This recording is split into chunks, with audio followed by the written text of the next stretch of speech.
Buenas tardes chicos, bueno, el día de hoy vamos a tocar el tema de desarrollo placentario y periodo fetal. Mi nombre es Flores Catiri Royler, perteneciente a la promoción número 28. La placenta va a ser un órgano fetal muy importante que se va a encargar de separar el embrión del endometrio. El endometrio va a ser la capa mucosa que va a revestir la parte interna de la pared uterina. La placenta va a estar constituida tanto por un parénquima placentario, va a estar constituida por membranas fetales, que va a estar dentro de estas membranas. Tenemos al saco vitelino, tenemos al amnios, tenemos al saco coriónico y también al alantoides. La placenta junto al cordón umbilical va a formar un sistema de transporte que va a permitir el paso de sustancias, el paso de nutrientes como oxígeno, glucosa, aminoácidos, proteínas, desde la madre al feto y también desde el feto a la madre. Va a formar un sistema de transporte. La placenta presenta dos componentes principales, dos caras. Una parte fetal que procede del saco coriónico, que es la membrana fetal más externa. La membrana fetal más interna es el amnios, recuérdalo. La parte materna procede del endometrio de la madre. Para poder entender el desarrollo placentario, necesitamos partir desde el momento de la fecundación, ¿no?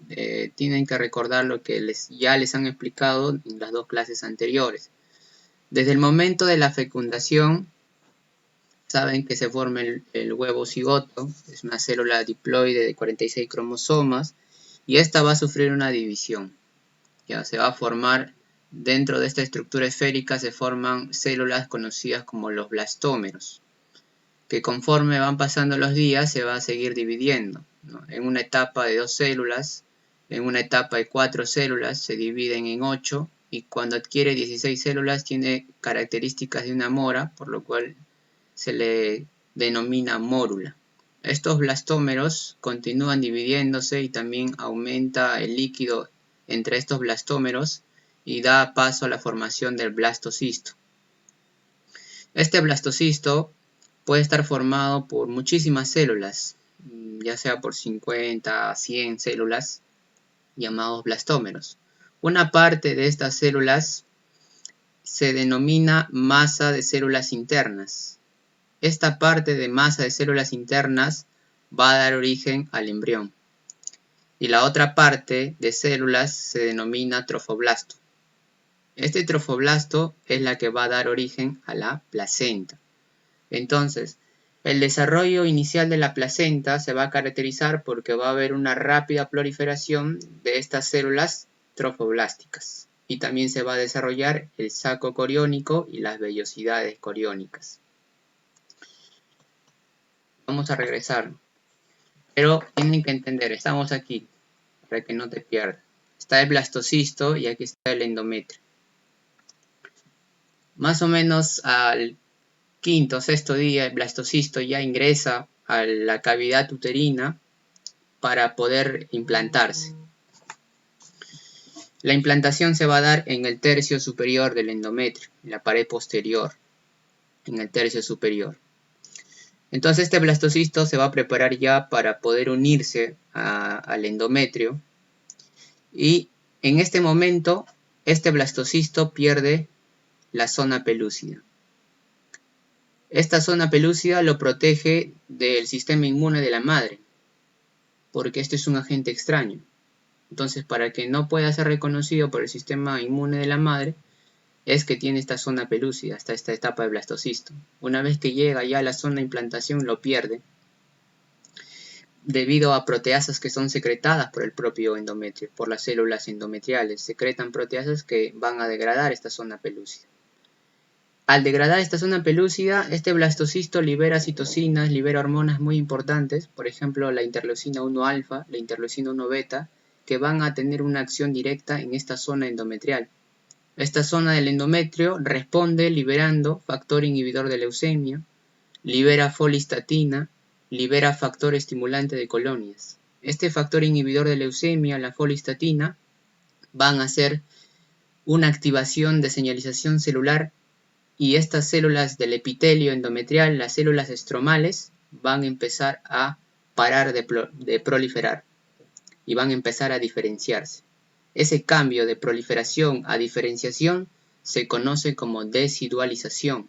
Desidualización, es decir, prácticamente estas interleucinas y citocinas o hormonas están preparando a esta zona, lo están preparando, capacitando para que tenga receptividad para el blastocisto. Esta zona donde va a implantarse este blastocisto se conoce como decidua, ¿no? Porque ahí es donde se va a dar la reacción de desidualización. Entonces, ¿qué es la decidua? La decidua no es más que el endometrio uterino de la mujer embarazada. Entonces, conforme van pasando las semanas de gestación, esta decidua también va creciendo. La parte que está por debajo del blastocisto, la parte que está subyacente, se denomina decidua basal, porque es la base donde se va a implantar. Posteriormente, esta decidua va a seguir formándose y va a rodear al corion, al saco coriónico, y eso se denomina decidua capsular. Y esta decidua capsular va a separar prácticamente el blastocisto o el embrión del resto de la cavidad uterina. La decidua parietal ya es la decidua que va a recubrir la pared del útero, por eso se llama parietal. Entonces, recuerda, la decidua tiene tres regiones: decidua basal, decidua capsular y decidua parietal.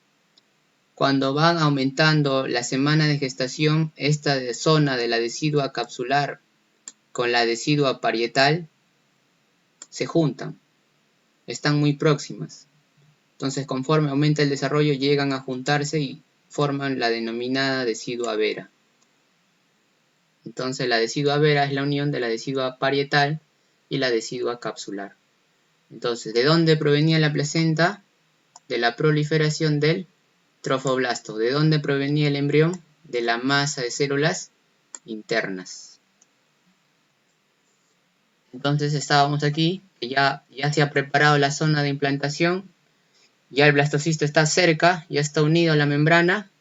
Ahora, ¿cómo se va a unir? Mediante las integrinas, moléculas de adhesión intercelular. Integrinas, selectinas y otras proteínas de adhesión celular permiten la estabilización y permiten la implantación.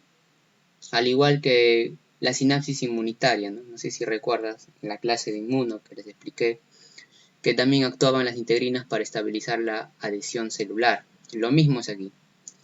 Entonces, una vez que ya está unido el blastocisto, la parte del trofoblasto empieza a proliferar.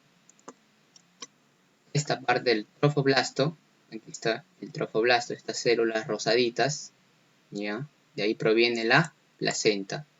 De estas células azules, que es denominada la masa celular interna, proviene el embrión. Entonces ya está, una vez que ya está implantado, estas células del trofoblasto se dividen en dos capas celulares. Uno, que es el sinsitio trofoblasto, que es la capa externa, y la capa interna, que es el citotrofoblasto. El citotrofoblasto, este es el verdecito. Es la capa interna, son células uniformes, células mononucleadas, células de bordes bien delimitados que tienen capacidad de hacer mitosis. A diferencia del sinsitio trofoblasto, que es la parte moradita, que son células amorfas, son células multinucleadas, prácticamente no hay pared celular, están juntas, pero tienen la capacidad de poder invadir la decidua, la zona del endometrio. Entonces va aumentando, como ven, la parte moradita va invadiendo cada vez más conforme van aumentando las semanas de gestación. A su vez que también simultáneamente está desarrollándose el embrión, ¿no? A partir del embrioblasto, o sea, de la masa celular interna. Mira, aquí tenemos el disco embrionario, ¿ya? El epiblasto, el hipoblasto, también las células están proliferando para formar la cavidad amniótica, aquí se unen para formar el saco vitelino. Ya, aquí están, miren, saco vitelino, cavidad amniótica. Ahora, a partir de este citotrofoblasto, en algunos puntos este citotrofoblasto empieza a dividirse, empieza a proliferar. Y estas son las denominadas vellosidad primaria. Conforme va aumentando el desarrollo, la vellosidad primaria se transformará en vellosidad secundaria y luego en vellosidad terciaria. Pero ¿cómo se da eso? Aquí está. ¿De dónde salen las vellosidades primarias? De la membrana coriónica. De la membrana coriónica. De la membrana coriónica. Entonces imagínate que aquí está la membrana coriónica. Membrana coriónica. Entonces a partir de esta membrana coriónica salen las vellosidades, porque las células del trofoblasto empiezan a proliferar y se van formando como tronquitos vellosos. Y a partir de esos tronquitos vellosos van saliendo más ramitas. Entonces, existen dos tipos de células trofoblásticas: extravellosos y los vellosos. Los vellosos van a formar estas ramificaciones a partir de estos tronquitos.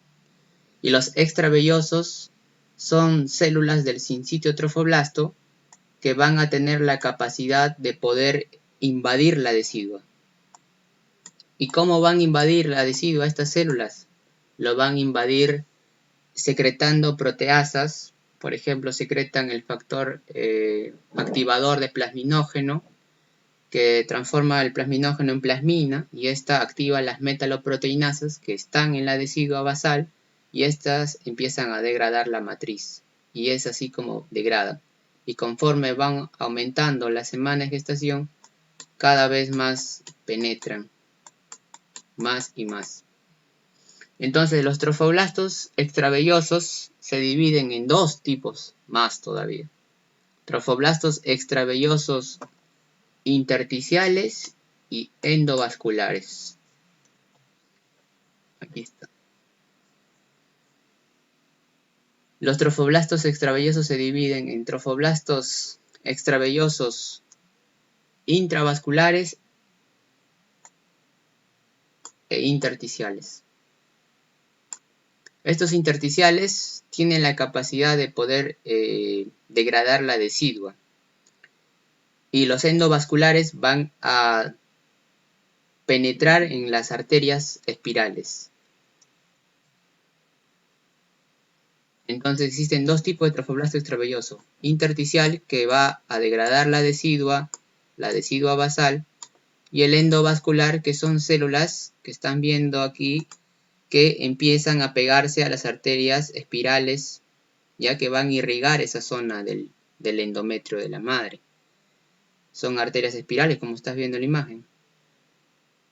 Se empiezan a pegar a sus paredes, y estas células logran ingresar a la luz vascular y van a viajar en contra del flujo sanguíneo. Migran en contra del flujo sanguíneo y van formando tapones.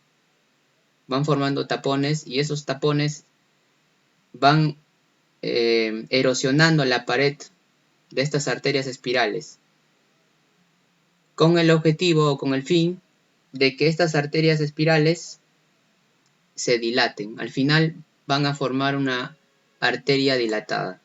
Aquí esta luz, que está un poco estrecha,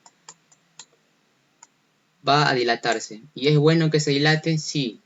Es bueno para que se forme la circulación útero-placentaria. Porque si es que no se dilata, la sangre materna llega con mayor presión, con gran fuerza, mayor velocidad. Entonces, si es que no se dilata, esta circulación que se está formando en el feto no va a poder adaptarse. Entonces, si es que no se dilata, eso podría ser la explicación, por ejemplo, de la preeclampsia, ¿no? O también de la restricción del crecimiento intrauterino o del crecimiento fetal. Porque si no se dilata no va a llegar pues, un buen aporte de oxígeno. Entonces el feto no va a crecer, por eso hay restricción de crecimiento. Y si no se dilata llega con mayor presión, la preeclampsia. Entonces, lo normal es que estas arterias espirales que están estrechas lleguen a dilatarse. Ahora, estas células extravellosas endovasculares, más o menos hasta el final del primer trimestre o hasta la mitad de la gestación, llegan hasta el borde, solo hasta el borde de la decidua basal, entre la decidua y el miometrio. Pero ya empezando el tercer trimestre y durante el tercer trimestre ya penetran el miometrio. Ahora, un dato. Estas células extravellosas endovasculares solamente van a erosionar arterias, no venas, solo arterias. Entonces mira este corte histológico. Aquí está el embrión, que está cubierto por el amnios. Después del amnios, que es la membrana fetal más interna, está el corium. ¿Y de dónde salían las vellosidades? De la membrana coriónica. Aquí están. Después de las vellosidades está la decidua basal, o sea esto. Y luego sigue el miometrio. Compáralo para que no te confundas. Entonces, ¿de dónde salían las vellosidades? De la membrana coriónica. Aquí está el corium. La membrana coriónica está rodeada por muchas vellosidades, son vellosidades primarias. Pero durante el desarrollo embrionario, el desarrollo fetal, en un lado de esta membrana coriónica, las vellosidades se arborizan más, es decir, se forman vellosidades secundarias, vellosidades terciarias, pero en el otro lado hay una regresión del crecimiento de esas vellosidades. Desaparecen. Entonces, ese lado donde desaparecen se denomina corium leve. Y el lado donde van a arborizarse más se denomina corium frondoso. ¿Ya?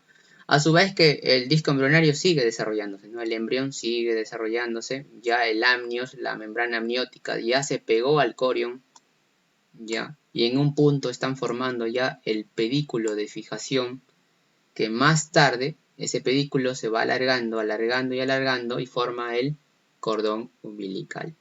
¿Ya? Aquí está el disco embrionario, que más tarde formará el feto, y esto se extenderá a este pedículo y formará el cordón umbilical.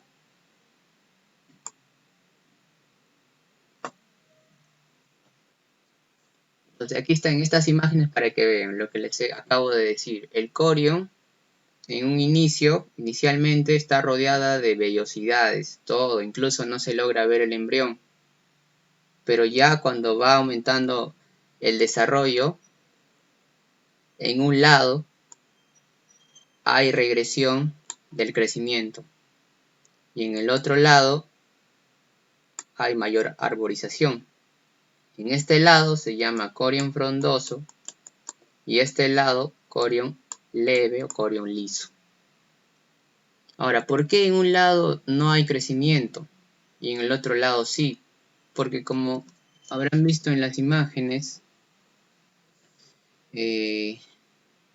aquí, este lado del blastocisto está cerca a la decidua y aquí quienes están las arterias espirales, ¿no? Que ya se han dilatado, ya formaron la circulación útero-placentaria, entonces hay buen aporte de oxígeno, pero esto no llega a esta zona. Entonces, por eso que en este lado ya dejan de crecer y en este lado crecen las vellosidades.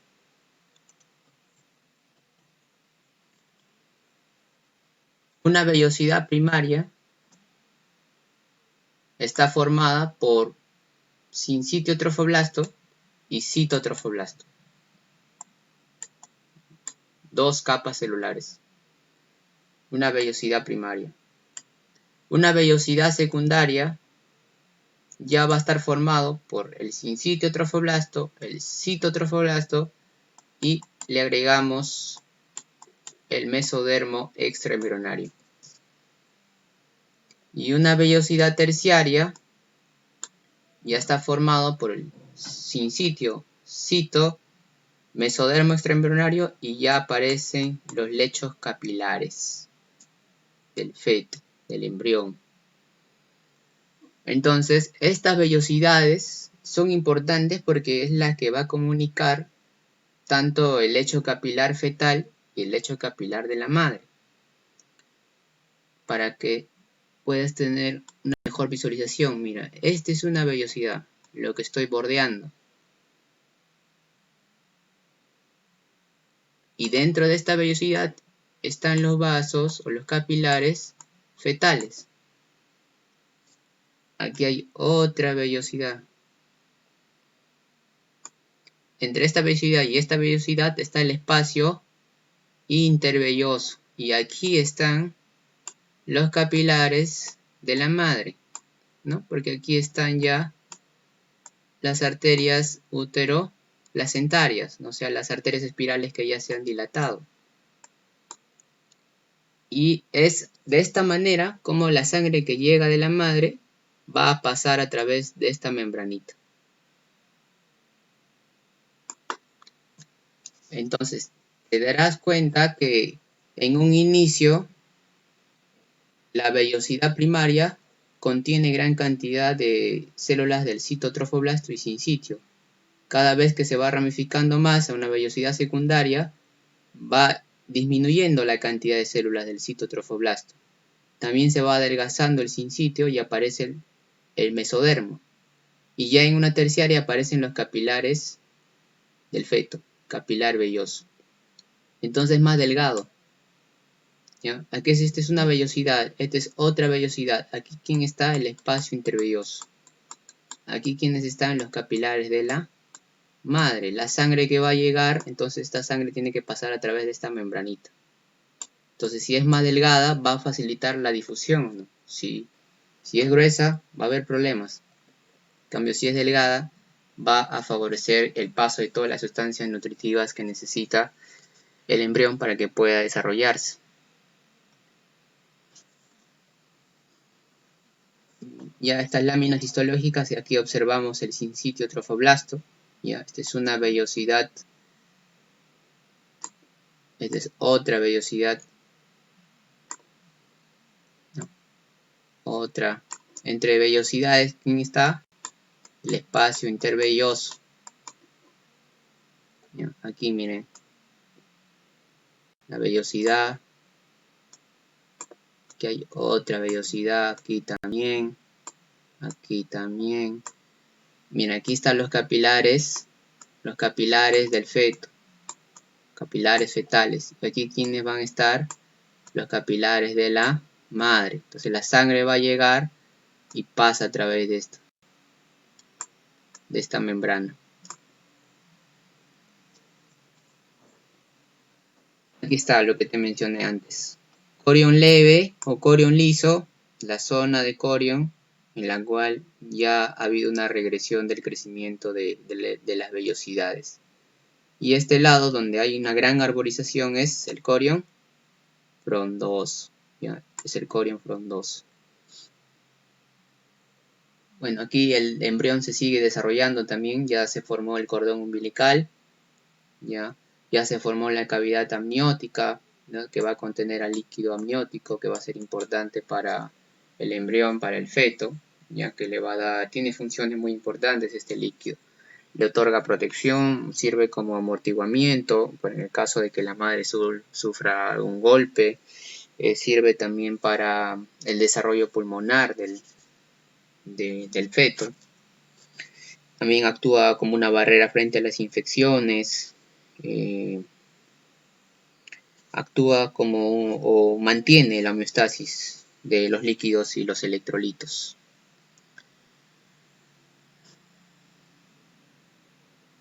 Aquí están los vasos maternos, las arterias que les he mencionado. las arborizaciones, las vellosidades. Si lo vemos más grande, aquí están las vellosidades. Y aquí está el espacio intervelloso. Bien, aquí, como están viendo, a partir de la arteria espiral se ha dilatado y ahí está irrigando la sangre, ¿no? Hay sangre ya en estos espacios intervellosos que van a pasar a través de la membranita para conectar con la circulación fetal. Entonces, la circulación placentaria. Bueno, la placa basal, o sea, es la decidua basal. Aquí están las arterias espirales, están irrigando. Esta arteria espiral, cuando llega la sangre va a ir en una forma perpendicular, ¿no? Mirando hacia la capa, hacia el saco coriónico o a la placa coriónica, pero luego va a irse en forma lateral. Es como un jueguito de agua, ¿no?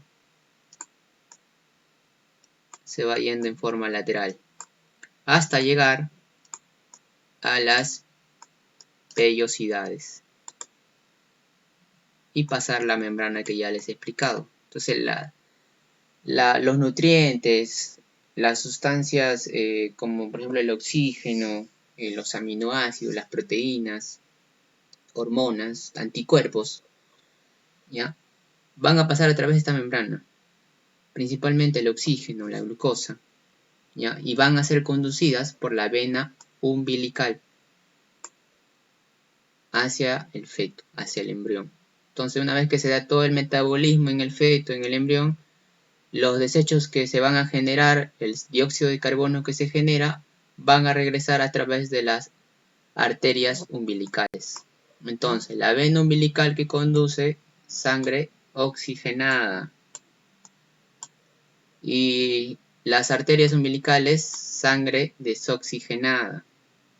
Hay una vena, dos arterias. Entonces el cordón umbilical tiene una vena, dos arterias. ¿Ya? ¿Quién es más grande? La vena. ¿Ya? Esto es lo mismo. Y es un corte histológico del cordón umbilical, ¿no? Aquí está la vena y las dos arterias que van a estar dentro de ¿qué? ¿Cómo se llama este espacio? Gelatina de Ward. Gelatina de Ward. El cordón umbilical generalmente se va a implantar al centro de la placenta. Pero ¿qué pasa si se implanta en un lado, en un borde? Pasa a llamarse placenta en pala. Placenta en pala. Generalmente este cordón umbilical va más o menos desde 30 centímetros, puede llegar hasta 90. En promedio 55 centímetros. ¿Ya? Y de 1.5 a 2 centímetros de diámetro. La placenta macroscópica, y al final, ya después de que ha sido el alumbramiento, y el alumbramiento quiere decir la expulsión de la placenta, no es lo mismo que el parto es el nacimiento del bebé, alumbramiento es expulsión de placenta. Al evaluarlo tiene que tener típicamente unos 470 gramos, tiene que ser redondeado o ovalado, con un diámetro de 22 centímetros y un grosor de 2.5 centímetros. Como les había mencionado, la placenta tiene dos caras, ¿ya? La parte materna, la materna y la fetal. ¿Cómo lo reconoce la fetal? El cordón umbilical, ¿no? El cordón umbilical. Cada una de estas, en la parte materna encontramos los llamados lóbulos placentarios o llamados también cotiledones. Tiene que haber más o menos entre 38 o 40 cotiledones. Y cada uno de estos cotiledones tienen sus propias vellosidades. Son las unidades funcionales de la placenta, estos cotiledones.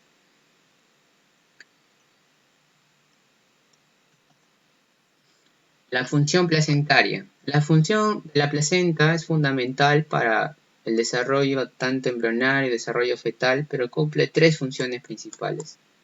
Tanto de metabolismo, tanto del transporte de gases, principalmente de oxígeno, y la secreción endocrina. La secreción endocrina que va a secretar hormonas, por ejemplo la hormona gonadotropina coriónica humana, va a secretar también el lactógeno placentario, secreta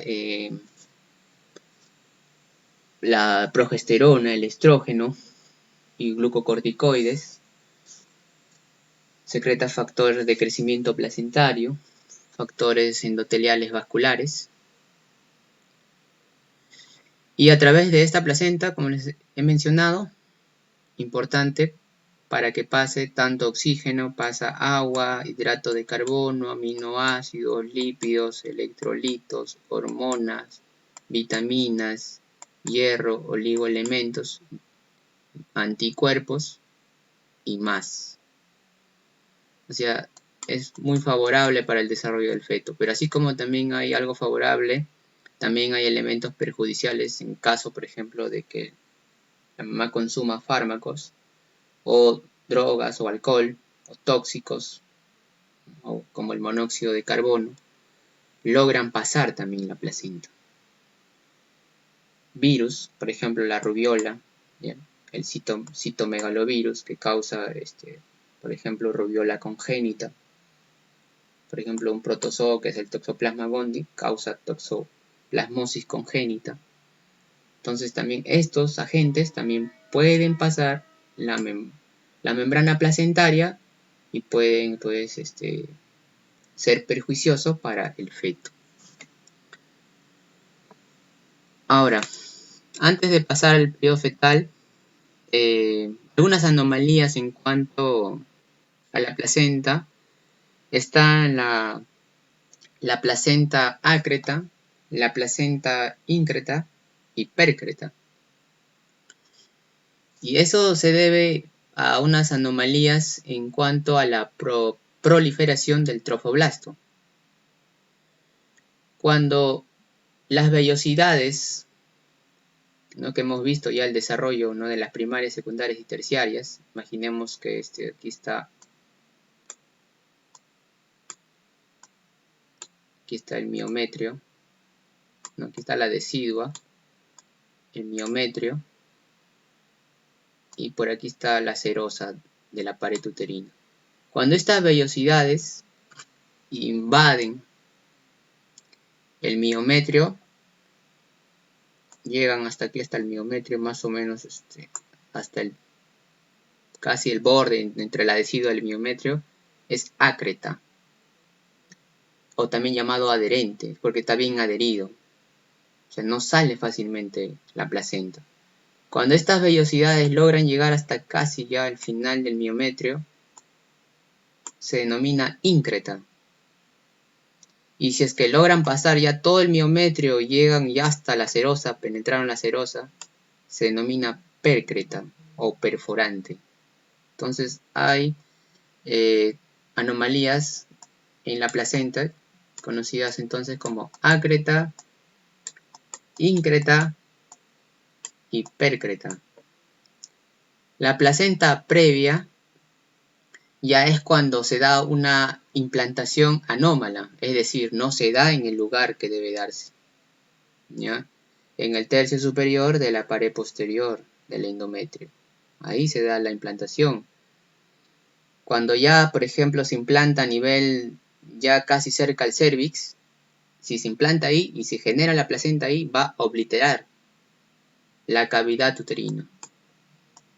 A este nivel la luz es más estrecha. Si se genera aquí la placenta, obstruye. ¿Y esto qué va a causar? Hemorragia. Cuando se da implantación aquí y se genera la placenta aquí, se denomina placenta previa. Placenta previa. Bien, entonces ahora pasamos al periodo fetal. El periodo fetal es un periodo comprendido entre la 9ª semana y el nacimiento. Es una etapa que está caracterizada porque va a haber un rápido crecimiento del cuerpo, va a haber maduración de los órganos y tejidos, aparatos, sistemas, y el tamaño del feto se puede indicar de dos maneras. Puede ser por una longitud cefalocaudal o por una longitud vértice talón. Esta longitud cefalocaudal también conocida como el occipucio coxis. Estas dos longitudes están expresadas en centímetros y tienen que estar en correlación con la edad del feto. La edad del feto puede ser en semanas o puede ser en meses. Entonces, en esta etapa fetal, el embrión ya adquiere un aspecto más humano con cada semana de gestación que va pasando. Va a haber un rápido crecimiento del cuerpo, va a haber diferenciación de tejidos, órganos y va a haber una ralentización del crecimiento de la cabeza en comparación con el resto del cuerpo. Esta etapa se caracteriza también porque hay etapas o hay intervalos en la cual hay un rápido crecimiento, un amplio crecimiento y hay etapas también o intervalos que no va a haber mucha variabilidad de crecimiento. Entonces está formado por dos intervalos que hay rápido crecimiento y poco crecimiento. Por ejemplo, esta es una ecografía de la semana 9. Vemos aquí este fetito que está en su camita. Más o menos tiene 50 milímetros. En la semana 10 ya aumentó de tamaño. 61 milímetros. Entonces el aumento del tamaño, el crecimiento del cuerpo es mayor durante el tercer, cuarto, quinto mes. Y el aumento del peso se da principalmente en los 2 últimos meses. Ahí es donde aumenta más el peso fetal.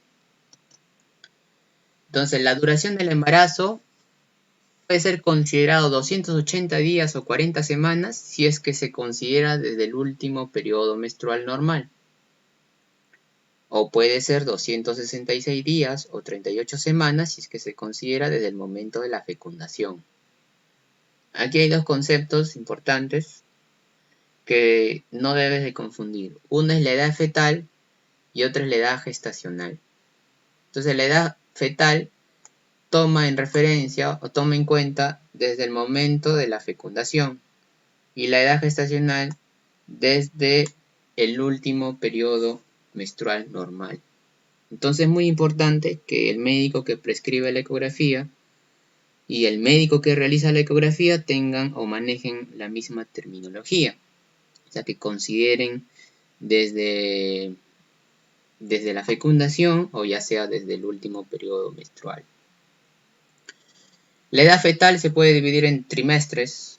En el primer trimestre hay un mayor desarrollo de los órganos y sistemas.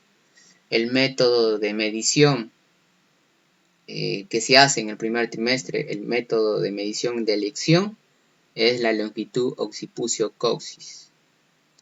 Ya en el segundo trimestre, ya el feto se ha desarrollado, ya en la ecografía se puede observar detalles anatómicos importantes. Y ahí la longitud occipucio coxis no se utiliza mucho, se utiliza otras longitudes, por ejemplo la longitud biparietal, ¿ya? Se utiliza el diámetro de la cabeza, el diámetro del abdomen, la longitud del fémur, la longitud del pie.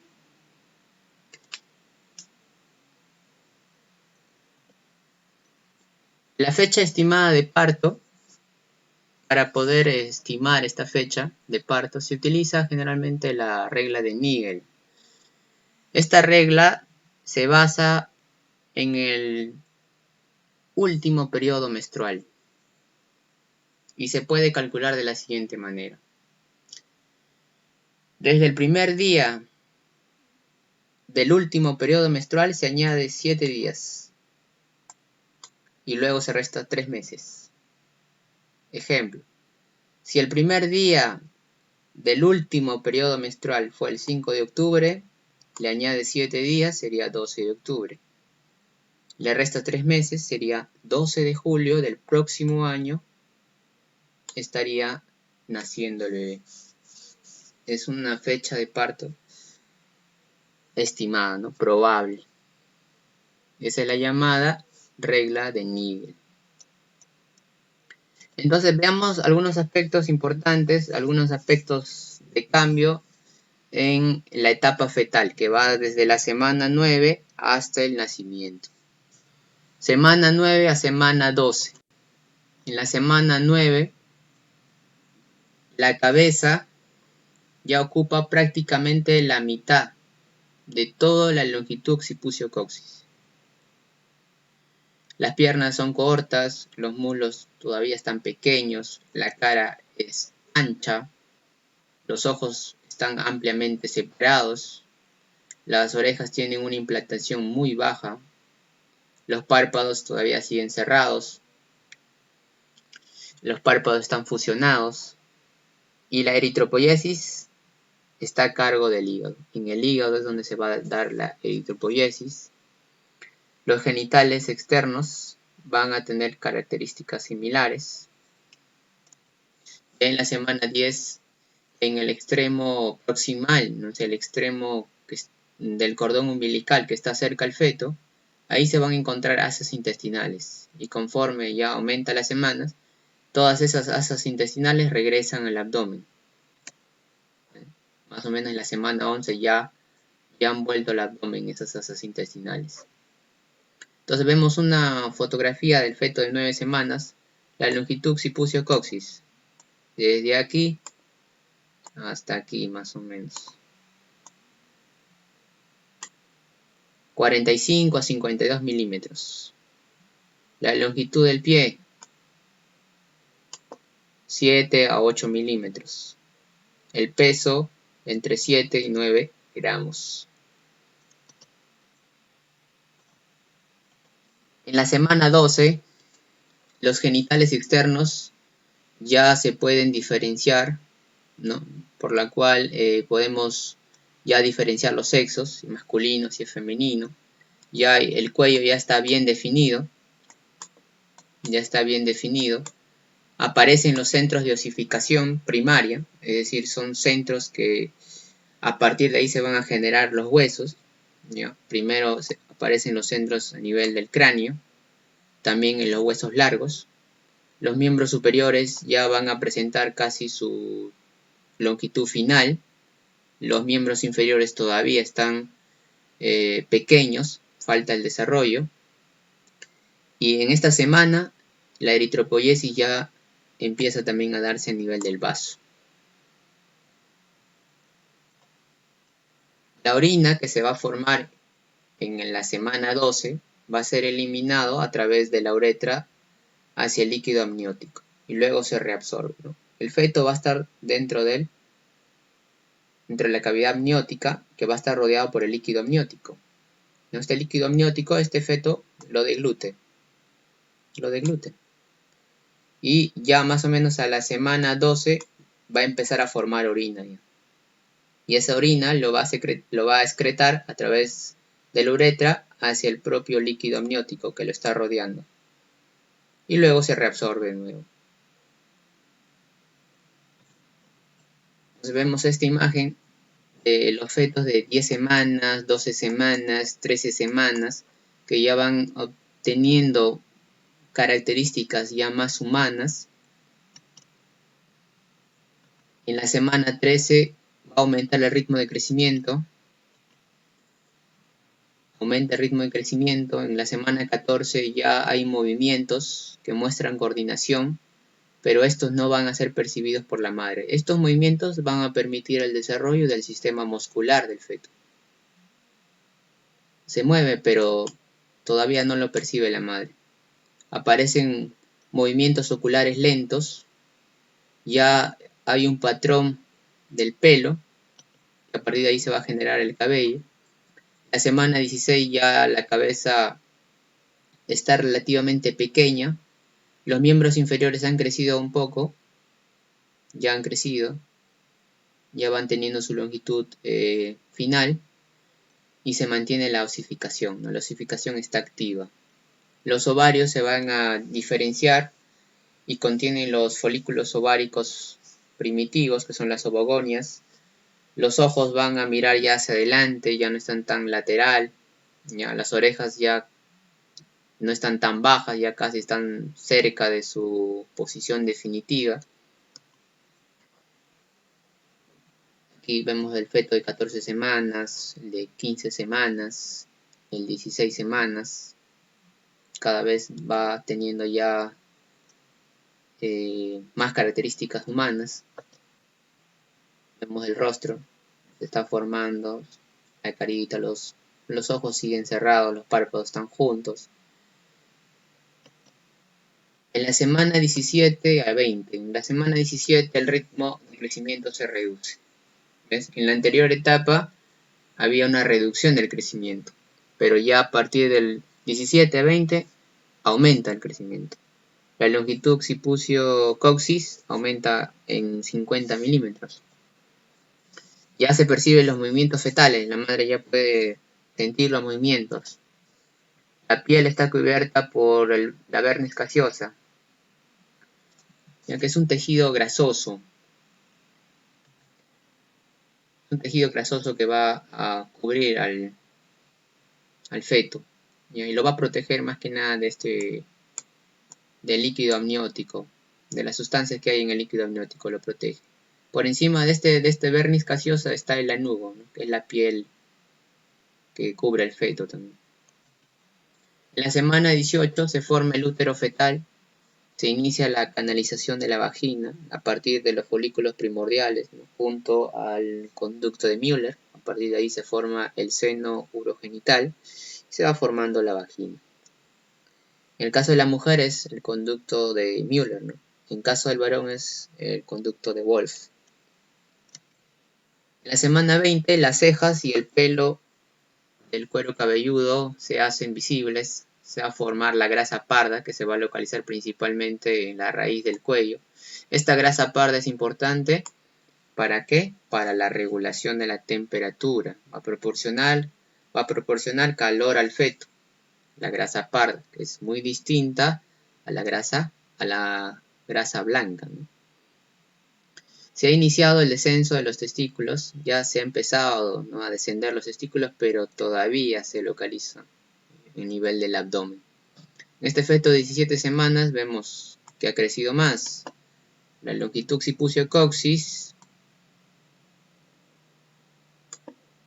127 a 195 milímetros, el pie de 26 a 43 milímetros y el peso aumentó también, casi de 200 a 580 gramos. Tenemos ahí el feto de 17 semanas, el de 18 semanas, de 19 semanas, 20 semanas. Las manos de los fetos, vemos a las 16 semanas, mira, a las 17 ya se están formando también los lechos unguiales para las uñas, a los 18, los pies, las 9 semanitas, a las 20 semanas, primero a los 17, ya casi está formado los deditos. Los genitales masculinos, 10 semanas, 14 semanas, 16 semanas, 20 semanas. Genitales femeninos están las 14 semanas, las 16 semanas, 17, 20. La semana 21 a 25 ya va a haber un incremento sustancial del peso. Ya estamos casi en los 2 últimos meses. Ahí es donde más aumenta el peso del feto. Ya van a estar en mejores proporciones ya las partes fetales. A la semana 20-22 los neumocitos 2 ya van a estar secretando la sustancia surfactante a nivel de los alvéolos pulmonares para mantener la permeabilidad, ¿no?, de esta membrana capilar alveolar, para permitir una buena hematosis. A las 21 semanas se inician ya los movimientos oculares, la piel está arrugada, está translúcida, está rosada o rojiza. A las 22 semanas ya tiene un poco más de peso, que 630 gramos, tiene una piel tersa. A las 22, 23 ya hay respuesta de sobresalto con un poco de parpadeos. A las 24 semanas ya hay uñas en los dedos de las manos. Entre las 22 y 25 semanas el feto es viable, es decir que si el feto nace prematuramente puede sobrevivir si es que se le da cuidados ya en UCI, pero puede fallecer también porque el sistema respiratorio aún sigue inmaduro. Entonces son dos cosas, ¿no? O puede sobrevivir o puede fallecer. Cuando el feto alcanza un hito de sobrevivencia, un hito importante para él, cuando alcanza las 35 semanas y cuando alcanza más o menos 2.500 gramos. Ahí se considera la madurez fetal, se considera que el feto ya está maduro. Entonces, si nace prematuramente, pero ya ha alcanzado las 35 semanas con 2.500 gramos, tiene altas probabilidades de sobrevivir. Antes de las 26 semanas, se puede dar una discapacidad en este feto, si es que nace prematuramente, ¿no? Porque los nervios aún están inmaduros. ¿Ya? Están inmaduros todavía. La semana 26 a 29.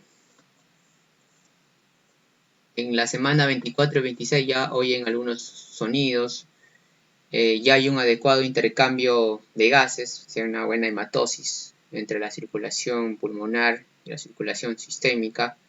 El sistema nervioso central ya madurado ya puede dirigir el centro respiratorio y controlar la temperatura. A las 26 semanas los párpados ya se abren parcialmente, ya se van a observar las pestañas, el tejido adiposo blanco, es decir, la grasa blanca va a aumentar a 3.5%. En estas semanas el vaso es el órgano eritropoyético. A las 28 semanas la eritropoyesis pasa ya principalmente a manos de la médula ósea. Ya la médula ósea ya se vuelve en el principal órgano eritropoyético a nivel de las 28 semanas. Ya hay pelo en el cuero cabelludo, los ojos sensibles, hay ojos sensibles a la luz y las uñas de los dedos de los pies ya son visibles. Ya empiezan a desaparecer también ya las arruguitas. Tenemos aquí un feto de 28 semanas. Semana 30-34. La semana 30 hay un reflejo pupilar. El cuerpo es rollizo, testículos ya están en la fase de descenso. El tejido adiposo blanco, o sea, la grasa blanca aumenta un poco más, ya al 8% el peso corporal. A las 32 semanas las uñas de los dedos de las manos ya están casi completos, ya alcanzaron las yemas ya.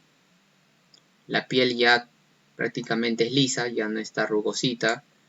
Y de 32 a más ya sobreviven generalmente, no los partos prematuros. Como te había dicho, si alcanzan 35 semanas es un hito importante para el feto.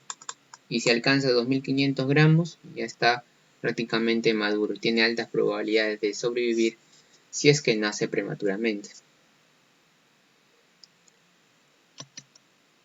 Tenemos feto de 30 semanas. De 35 a 38 semanas, ya en las últimas semanas. Ya en las 35 semanas ya hay un agarre firme, hay una orientación espontánea de la luz, ya se aproxima el término del embarazo, ya el sistema nervioso ya adquiere la madurez definitiva suficiente, disminuye la velocidad de crecimiento y también los perímetros de la cabeza, el abdomen ya prácticamente son iguales, son simétricos. Ya casi ya no hay lanugo, o sea, la piel que cubre el feto. Los miembros están en flexión. Ya, los miembros están en flexión después del perímetro. El perímetro abdominal puede ser un poco mayor. A 37 semanas la longitud del pie ya es un poco ligero, ya, ligeramente mayor que la del fémur.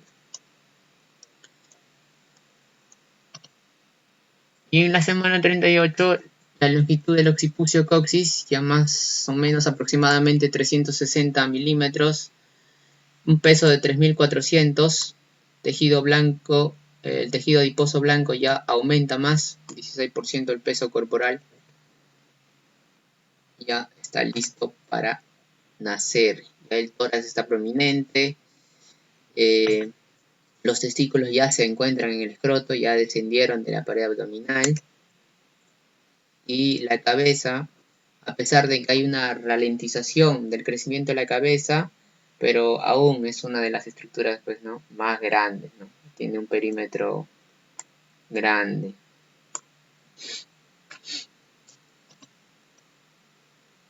Y bueno, la fecha probable de parto ya la hemos calculado, ¿no?, con la regla de Miguel. Bueno, eso sería todo, chicos, acerca de este tema.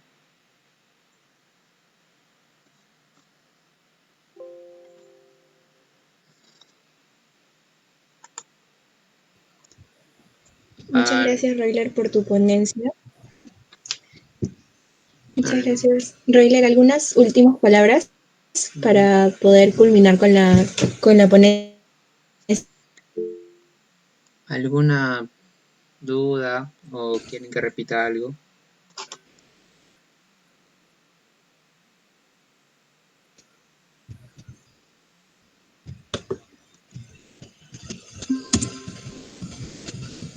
Bueno, creo que no hay.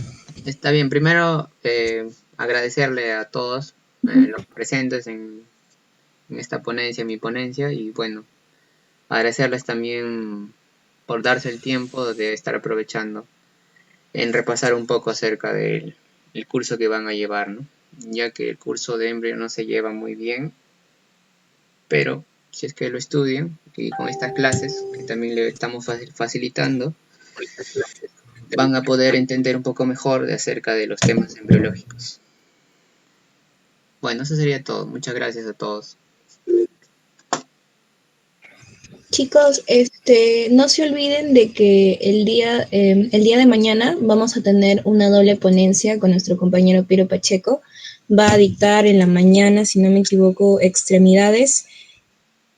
Y en la tarde va a llegar a dictar lo que viene a ser la sistema cardiovascular. Entonces no se pierdan la clase de mañana, que las dos clases de mañana y el día 28 de julio no hay clases, ¿sí? Entonces nos vemos el día de mañana a las 11. Gracias, Héctor. Gracias, Royler, por tu ponencia. Y bueno, eso sería todo. Muchas gracias, chicos. Cuídense.